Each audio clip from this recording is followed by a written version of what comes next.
थेट वार्ता चॅनलवर आपलं मनपूर्वक स्वागत आहे। पुण्यातील इंद्रायणी नदीवरील कुंडमाळा येथील पूल कोसळल्याची दुर्घटना 15 जून 2025 रोजी दुपारी 3:30 ते 4:30 च्या दरम्यान घडली। मावळ तालुक्यातील तळेगाव दाभाडे आणि देहू गावांमधील कुंडमाळ हे पर्यटकांमध्ये लोकप्रिय ठिकाण आहे। विशेषतः पावसाळ्यात येथे मोठ्या प्रमाणात पर्यटक येतात। या ठिकाणी इंद्रायणी नदीवर असलेला एक जुना अरुंद लोखंडी आणि कॉन्क्रीटचा साखव पूल कोसळला आहे, ज्यामुळे 25 ते 30 पर्यटक नदीत वाहून गेले आहेत। या दुर्घटनेत प्राथमिक माहितीनुसार 2 ते 6 जणांचा मृत्यू झाला आहे, तर 32 जण जखमी झाले आहेत। त्यापैकी 6 जणांची प्रकृती अतिशय गंभीर आहे। हा पूल अत्यंत जुना आणि जीर्ण झाला होता, ज्यामुळे तो जास्त वजन सहन करू शकत नव्हता। पुलाच्या दुरुस्तीचे काम अनेकदा झाले होते, तरीही त्याची अवस्था खराब होती। याबाबत चेतावणी देणारा फलकही लावला होता। रविवार असल्याने कुंडमाळा येथे पर्यटकांची मोठी गर्दी होती। दुपारी अनेक पर्यटक पुलावर उभे राहून नदीतील पाणी पाहत होते, ज्यामुळे पुलावर जास्त भार पडला।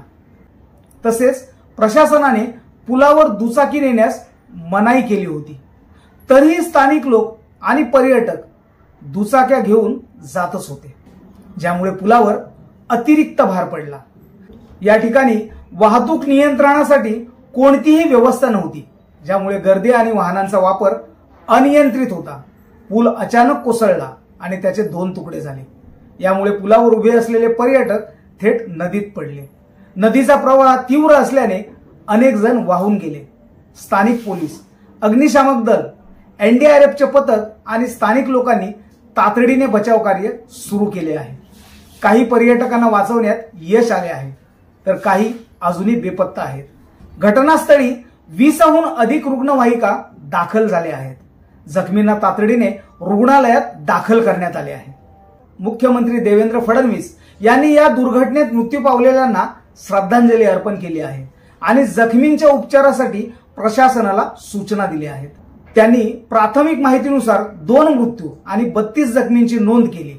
आमदार सुनील शेळके घटनास्थळी उपस्थित होते। त्यांनी बचाव कार्यात सहभाग घेतला। त्यांनी प्रशासनाने निर्बंध लागू केले असते तर ही दुर्घटना टळली असती, असे मत व्यक्त केले। काही विरोधी पक्षांनी या दुर्घटनेसाठी सत्ताधारी भाजप सरकारच्या निष्काळजीपणाला जबाबदार ठरवले आहे। या पुलावर वाहनांना बंदी असताना स्थानिकांनी नियमांचे उल्लंघन केल्याचे समोर आले आहे। पुणे महानगरपालिका आणि प्रशासनाने यापूर्वी शहरातील जुन्या पुलांचे स्ट्रक्चरल ऑडिट करण्याचा निर्णय घेतला होता, परंतु अशा पर्यटन स्थळांवरील पुलांकडे दुर्लक्ष झाल्याचे दिसून येते।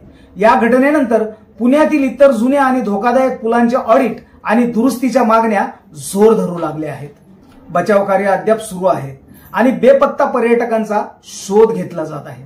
मृतांचा आणि जखमींचा नेमका आकडा अद्याप स्पष्ट झालेला नाही, परंतु मृत्यूंची संख्या वाढण्याची भीती व्यक्त केली जात आहे। स्थानिक प्रशासन आणि एनडीआरएफ कडून युद्ध पातळीवर प्रयत्न सुरू आहेत।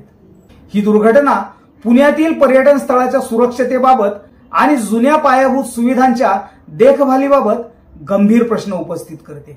प्रशासनाने भविष्यात अशा घटना टाळण्यासाठी कठोर पावले उचलणे गरजेचे आहे, जसे की नियमांचे काटेकोर पालन, नियमित ऑडिट आणि पर्यटकांसाठी सुरक्षित व्यवस्था। शासनाने या बाबतीत गांभीर्याने विचार करून ठोस निर्णय घेतल्यास अशा दुर्घटना टाळता येतील, अशी लोकभावना असल्याचे दिसून येते। या व्हिडिओला जास्तीत जास्त लोकांपर्यंत पोहोचविण्यासाठी शेअर करा आणि अजूनही जर का चॅनलला सबस्क्राईब केले नसेल तर चॅनलला सबस्क्राईब करा। जय भीम, जय संविधान।